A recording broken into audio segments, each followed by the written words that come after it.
Hola, muy buenas tardes y bienvenidos nuevamente al programa de Ley de Víctimas y Restitución de Tierras que tenemos aquí en Telemedellín todos los lunes a la 1:30 de la tarde, en su defecto los martes, como en el caso de hoy que fue festivo el día de ayer. Nuestras líneas ya están abiertas, 441-2100 en la ciudad de Medellín y el área metropolitana, y la línea nacional 018-4140-99 para todas las personas que estén no solamente interesados en nuestro tema del día, que hoy es compensación y reubicación en la restitución de tierras, sino también para las personas que quieran conocer su caso. Hoy está con nosotros Aiza Pichot, ella es abogada de la Unidad de Víctimas de la Alcaldía de Medellín, es la primera vez que está con nosotros. Bienvenida, Aiza. Muchísimas gracias, muy buenas tardes a ustedes, muy buenas tardes a todos. Igualmente saludamos a Gerardo Vega, él es el director de la Fundación Forjando Futuros, que siempre nos acompaña en este programa. Buenas tardes a todos, gracias. Vamos entonces a empezar con usted, Gerardo, hablando de la compensación y de la reubicación, pero para hacer un poco como un panorama de todo esto de la restitución de tierras, hablemos del retorno. ¿Qué se entiende por retorno? Bueno, son las acciones mediante las cuales una persona decide regresar al predio donde vivía o a la vivienda donde vivía de carácter permanente, regresar de carácter permanente. Estas personas que han sido desplazadas o despojadas de sus tierras es la posibilidad que tienen también.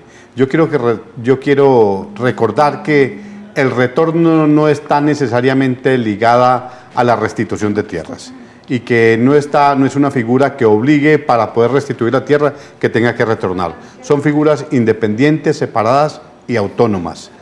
Decide sobre una restitución o una compensación en equivalente o en dinero el juez de restitución de tierras. ¿Qué pasa entonces, Gerardo, si no hay posibilidades de retornar? ¿Qué puede hacer la víctima ahí? Pues la víctima lo decide el juez debe analizar si la persona no puede retornar o si no se puede retornar al predio, pues el juez entonces en ese orden, en ese estricto orden, primero busca que le restituyan el predio. Si no es posible restituir, entonces podrá ordenar la compensación en equivalente, que quiere decir un predio en otra parte, pero de similares características, de igual precio, de iguales condiciones ambientales, que las vías de acceso, las condiciones materiales de la tierra. O sea, en condiciones similares se puede compensar con tierra en otra parte. O por último, el juez decide una compensación en dinero, en efectivo, cuando no se puede ninguna de las dos anteriores. Igualmente vamos a hablar de eso más adelante, porque vamos a saludar a Fabio, que está en el municipio de Sabaneta. Bienvenido. Buenas tardes. Muy buenas tardes, don Fabio, cuéntenos. Vea, es que nosotros tenemos el caso de un hijo que nos mataron y ya hicimos toda la vuelta, todo está aprobado, y hace 20 días más o menos llamé a Telemedellín y me contestaron que estaba en cuadro de pago. Sí, a señor. ver, porque no nos llaman ni nada y yo estoy enfermo, porque tengo varias enfermedades. Sí, don Fabio, muchísimas gracias por comunicarse con nosotros y aquí ya tenemos entonces respuesta a Isa para el señor Fabio, que nos está llamando desde Sabaneta.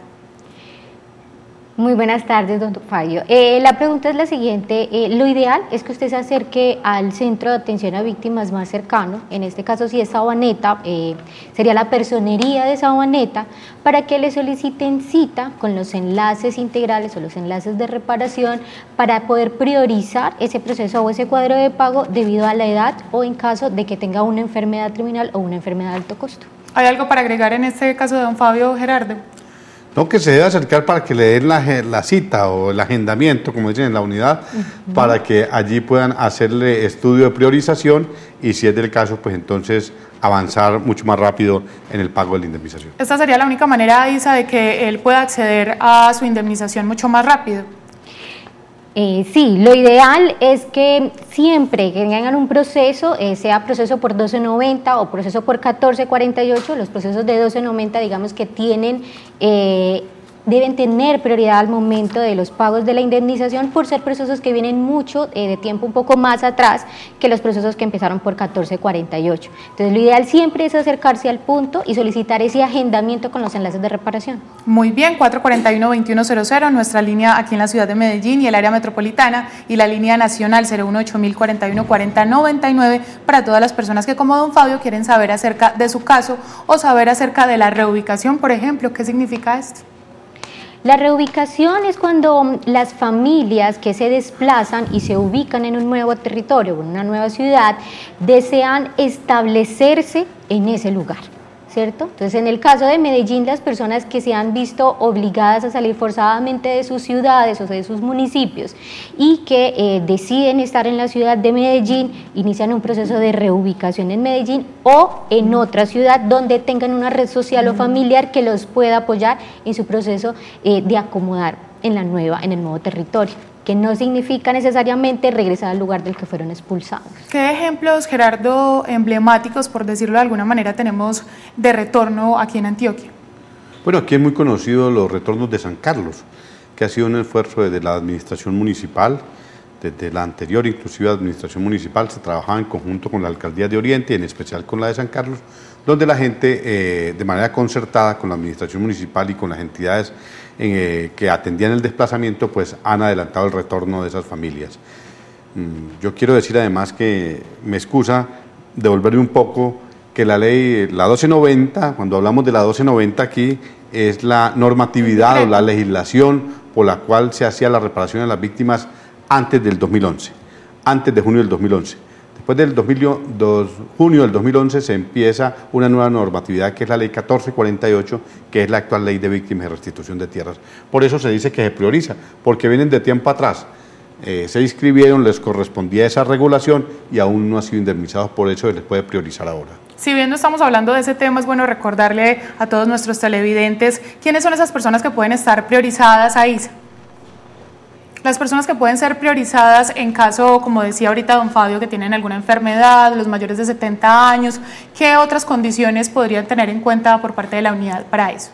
Bueno, entonces además de la edad o una enfermedad terminal, están las situaciones de vulnerabilidad que identifiquen en el momento de la entrevista con los funcionarios del PARI, ¿sí? Entonces estos funcionarios, estos enlaces que hacen esta valoración de las condiciones de vulnerabilidad del grupo familiar, estén relacionados o no al hecho victimizante, es una de las circunstancias que se va a tener en cuenta al momento de priorizar al grupo familiar, ¿cierto? Teniendo en cuenta lo que acaba de decir ya Gerardo, que digamos que el primer orden de priorización son los procesos por 1290, porque venían de una regulación anterior, ¿sí? Entonces, y luego iniciarán los procesos por 1448, que es donde van a valorar las circunstancias específicas de cada grupo familiar para entrar a priorizar o no esos grupos familiares para la entrega de la indemnización. Ahora, Isa, le vamos a dar la bienvenida a Humberto, que está aquí en la ciudad de Medellín. Buena tarde.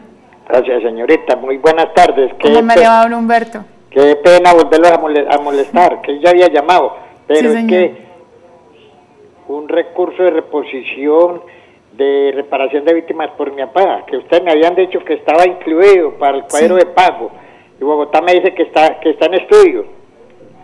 Sí, don Humberto, ya le vamos a dar respuesta. De todas maneras, su caso estaba muy pendiente no solamente por parte de la unidad, sino también de la Fundación Forjando Futuros, que si bien Gerardo no pertenece al Estado, está ahí, digamos, haciendo una veeduría a todos estos casos que nosotros recibimos en el programa. ¿Qué respuesta tenemos ahí?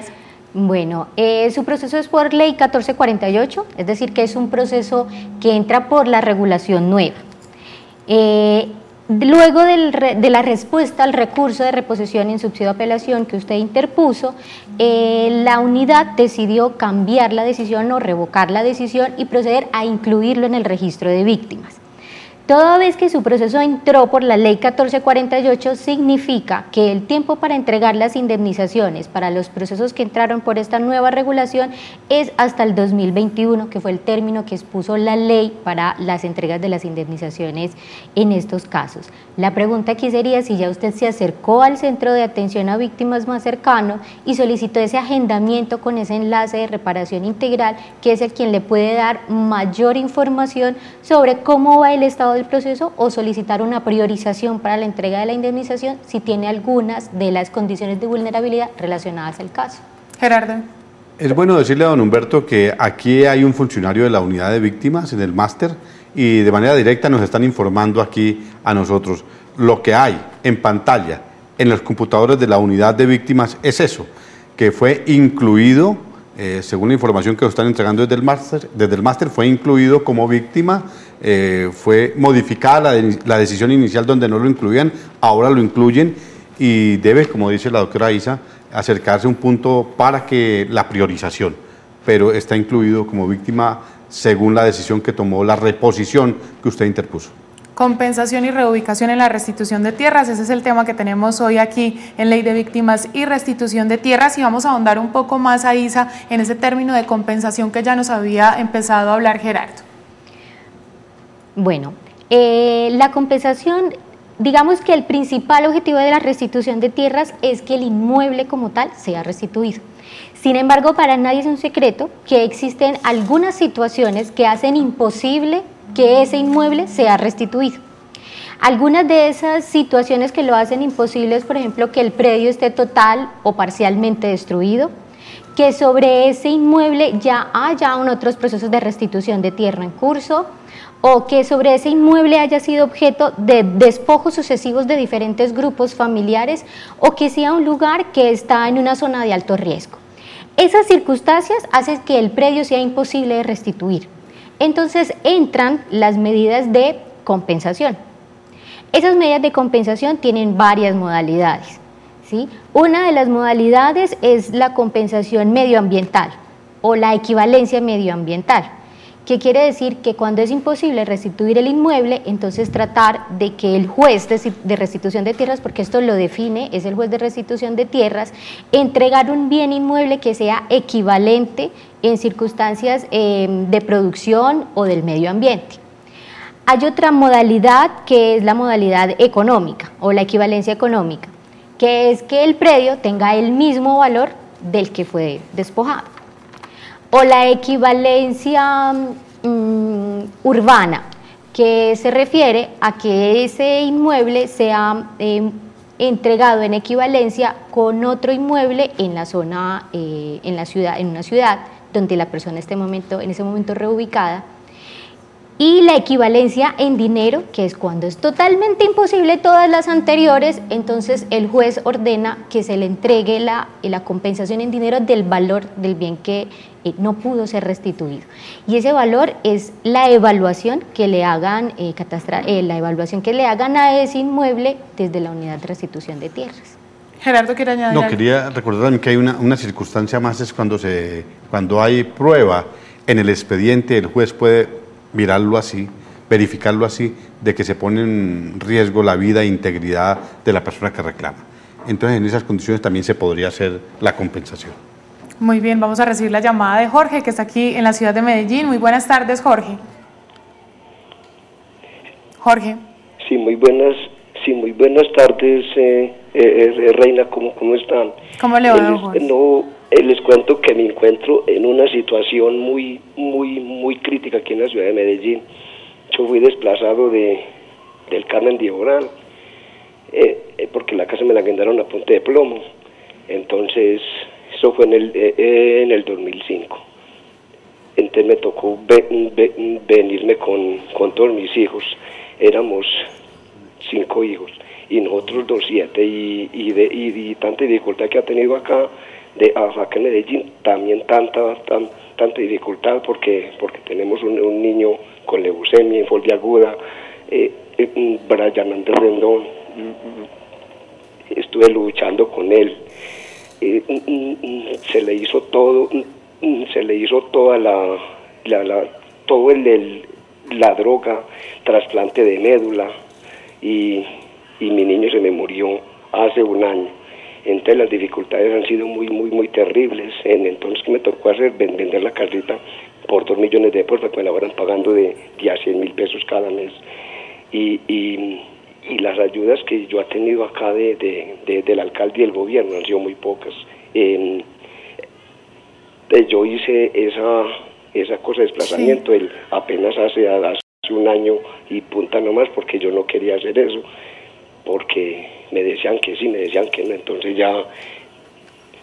Muy bien, don Jorge, lamentamos muchísimo la situación que tiene usted, porque hay muchos colombianos que están en estas mismas circunstancias. ¿Qué le podemos decir a él, Gerardo? ¿Qué puede hacer? Dice que apenas declaró hace un año por estos hechos de desplazamiento. Mire, ya don Jorge nos señala que ha recibido algunos subsidios, lamentando también profundamente la situación que vive.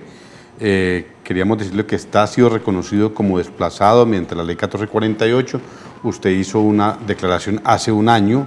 Usted debe acercarse a narrar esas condiciones para que en la oficina de víctimas que le quede más cercana se mire la posibilidad de priorizar. De priorizar es con el PARI. El PARI es conocer en la actualidad cuáles son las condiciones socioeconómicas que tiene la familia, a ver si es necesario y a ver si se puede priorizarla, sea por circunstancias de enfermedad, sea por circunstancias de edad, hacen que se priorice esos casos. No sé si la doctora Insa quiere dar otra información sobre el tema. Ampliar también que en los centros de atención a víctimas de la Alcaldía de Medellín hay una oferta adicional para las víctimas, ¿cierto? Entre ellos también está todo el tema de salud y digamos que si de pronto se hubiese cercado a tiempo el tema del derecho a la salud a las víctimas incluidas en el conflicto, del conflicto armado, incluye tratamientos post, no post y tratamientos quirúrgicos, ¿sí? Incluido el auxilio funerario. Si se hacía o si se debió haber hecho en su debido momento. Pero lo que dice Gerardo es cierto, o sea, lo principal en este momento es que él se acerque al centro de atención a víctimas más cercano y no solamente acceder al PARI, sino a verificar cuál es el resto de la oferta institucional que tiene la Alcaldía de Medellín para los grupos familiares incluidos como víctimas del conflicto armado. El emprendimiento, por ejemplo, ¿cierto? De empleabilidad, por ejemplo. Empleabilidad, emprendimiento. Él habló ahorita de la muerte de un hijo por leucemia. ¿Esto le podría dar alguna priorización o en vista ya de la muerte del hijo no tiene ninguna cabida? Claro, es decir, el hecho de que la estructura familiar se haya desconfigurado del grupo inicial y que haya habido una pérdida por parte de ese grupo familiar hace que las circunstancias de vulnerabilidad cambien en ese grupo familiar, pero eso lo van a identificar, como dice Gerardo, en el plan PARI. Muy bien, de todas maneras nosotros vamos a hacerle un seguimiento por fuera al caso de don Jorge. Ahora recibimos una llamada desde Cartagena y es Enrique, bienvenido, muy buenas tardes. Muy buenas tardes. ¿Cómo me le va, don Enrique? ¿Cómo está Cartagena? Bueno, perfecto, así un poquito con calor. Si aquí está haciendo calor, me imagino allá. Cuéntenos su caso. Ajá, bueno, mira, lo que pasa es que nosotros tenemos una extensión de tierra, casi como de 6.000 hectáreas, pero hace casi como 42 años, 44 años, estamos peleando ese proceso. Sí. Y no sé, nunca nos dan fallo para nada. Ahí, pues, no sé, yo llamé, era para ponerle la inquietud, a ver qué se puede hacer en este caso. Gerardo quiere de pronto preguntarle algo más a don Enrique. Sí, ¿no? Que si quería preguntar algo más. Han estado tratando eso a través del INCODER, me imagino, en su tiempo. Sí, yo quisiera como que... ¿Es un bien de la nación, un bien baldío? Dígame. ¿Ustedes conocen si es un bien baldío? Si Bueno, está ocupado por muchos ricos. El terreno está ocupado por un poco de ricos y la escritura madre la tenemos nosotros. Entonces no sé qué sucede en ese caso, qué se puede hacer. A ver si de pronto llegamos a recuperar algún pedazo de tierra. Don Enrique nos está diciendo que hace como 40 años están en un proceso litigioso, tratando de recuperar unos predios. Yo quiero decirle a todos los televidentes que este procedimiento de la ley de restitución de tierras es para personas que perdieron su tierra, su lote, su parcela, su finca a partir del 1 de enero del año 1991. O sea, al 2001, al 2011, al 2015 serían 24 años. Pero si usted no habla de 40 años atrás, pues no se incluye dentro de este procedimiento. Este procedimiento que trae la ley de víctimas, ¿a quiénes incluye? Incluye a las personas que fueron despojadas, que los obligaron a vender a bajo precio, que le falsificaron la firma, que les dijeron o vende usted o vende la viuda. Eso que pasó en muchas partes del país con ocasión del conflicto, como causa el conflicto armado. Y para decirlo de otra manera, para que se entienda de manera más genérica, fueron hechos causados entonces por la guerrilla, por los paramilitares, por agentes del Estado, o también ha dicho la Corte Suprema de Justicia cuando hay bandas criminales que tienen una capacidad jerárquica y un control territorial, que tienen controles territoriales, la Corte ha incluido esos casos. Pero eso es con ocasión al conflicto armado, pudiéramos describirlo de esa manera, víctimas de agentes del Estado, de la guerrilla, de las autodefensas o de grandes bandas que tienen control territorial y capacidad jerárquica. Es en esos casos. Cuando hay otro tipo de conflictos por aguas, sucesorales, bienes por linderos, pues no corresponde a este procedimiento. Esto es para las personas que han sido Solamente que víctimas del conflicto. le han causado daño y la pérdida de sus bienes con ocasión del conflicto a partir del 1 de enero de 1991. De lo contrario, tendría que ser, si es un lote baldío, puede recurrir al INCODER para que se haga la formalización, se haga la adjudicación de los predios, o si no, ante un juez civil para que haga el desglobe de los predios y la reclamación que ustedes consideren debe hacerse. Ahí se a propósito de la llamada de don Enrique y nosotros hablando hoy de compensación y de reubicación en la restitución de tierras, ¿qué pasos deben seguir las personas que de pronto estén con un lote en este momento perdido por causa del conflicto armado, como bien lo decía Gerardo? ¿Qué pasos hay que seguir? Bueno, el primer paso siempre es acercarse a la unidad de restitución de tierras. Son ellos la única entidad competente para conocer de los procesos o las solicitudes de las personas que consideran que tienen derechos sobre o que tienen el derecho de que se les restituya un inmueble del cual han sido desplazados o despojados, es decir, que se encuentre abandonado o que fueron obligados a cederlos, a venderlos o a hacer traspasos ilegales, como estaba diciendo Gerardo. Esta entidad es la única que puede conocer esas solicitudes. Ninguna otra entidad puede iniciar procesos de restitución de tierras. La unidad de restitución de tierras es la encargada, entonces ellos verifican si la persona está incluida o no por un desplazamiento o si el lote está incluido en el RUPTA, que era el Registro Único de Tierras Abandonadas antes de que se formalizara la institución y que era manejado por el INCODER, ¿sí? Entonces son ellos los que pueden iniciar ese proceso de restitución y ya bueno, entran en la primera fase administrativa y ya identifican si está microfocalizada o no la zona para iniciar el proceso judicial de restitución de tierras. Yo quería complementar diciendo que hay 3 únicamente sitios de 125 municipios en Antioquia. Aquí en el punto de la Oriental. En el 7º piso. En el 7º piso, punto de la Oriental, sobre todo la Oriental, ahí, eso es la carrera 46 con 4766, 7º piso. En Caucasia, en la avenida Pajonal y en apartado en el barrio La Chinita. Ahí quedan las 3 oficinas. Si la gente vive en otros municipios y está haciendo reclamación de tierras, también pueden ir a la personería municipal. La personería está en el deber de recibirles la declaración y trasladarla a la unidad de restitución de tierras.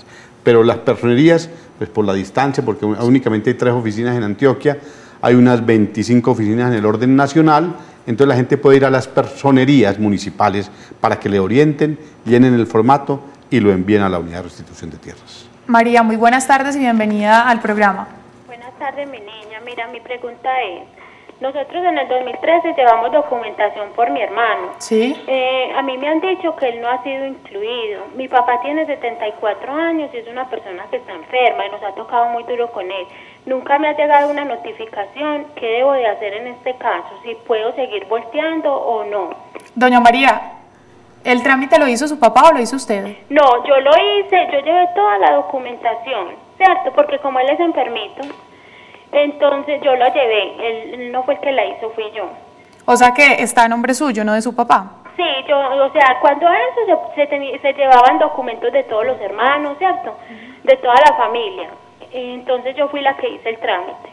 Muy bien, doña María, muchísimas gracias por comunicarse con nosotros y yo le hacía esas preguntas un poco básicas, Gerardo y Aisa, y es porque a partir de la ley 1448 los hermanos no estaban incluidos. ¿Usted podrá explicar mucho mejor esto?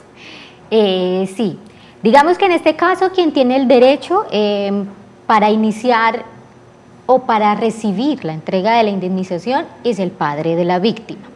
Quien llama informa que ella inició los trámites en nombre de su padre. Es decir, ella lo que está haciendo es las veces de apoderada del padre.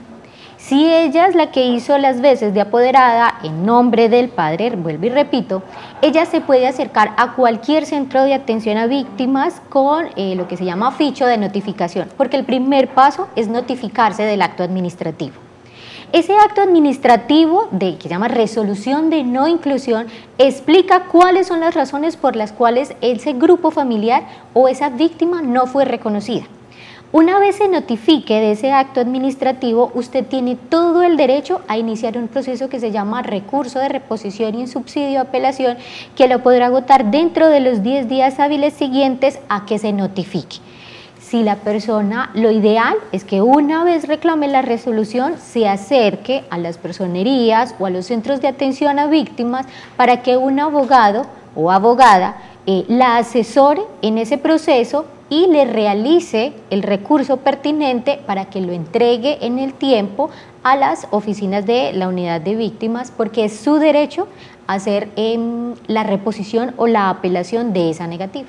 Compensación y reubicación en la restitución de tierras, ese es el tema que tenemos el día de hoy aquí en Ley de Víctimas y Restitución de Tierras. Y ahorita estábamos hablando, Aiza, de la equivalencia medioambiental, esto tiene que ver con la compensación, incluso también la mencionaba Gerardo, pero si yo soy dueña de un predio y justo en el momento de la restitución sucede algún desastre ambiental, en ese caso, ¿qué pasaría? ¿Entraría en esta equivalencia?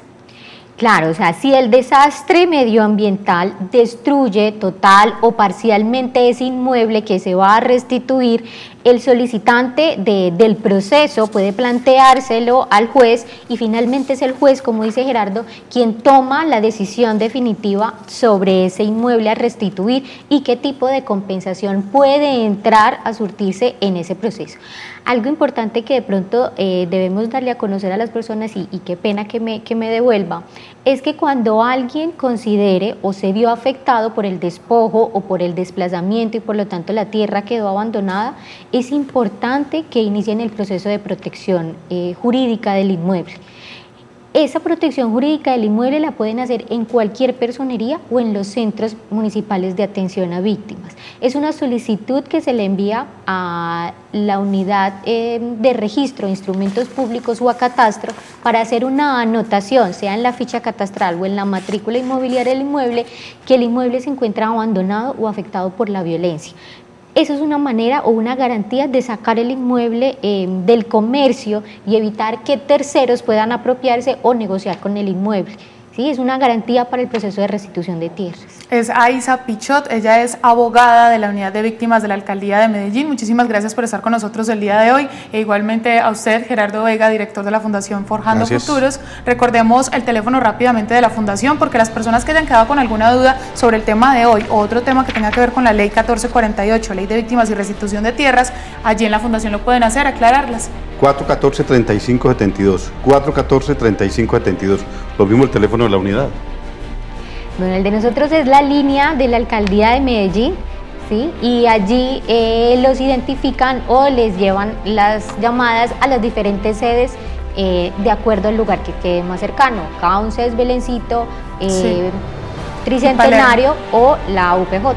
O si no, 018-091-1119, que es la línea nacional de la Unidad de Víctimas. A ustedes muchísimas gracias por acompañarnos y por supuesto los esperamos el próximo lunes a la 1:30 aquí en Telemedellín.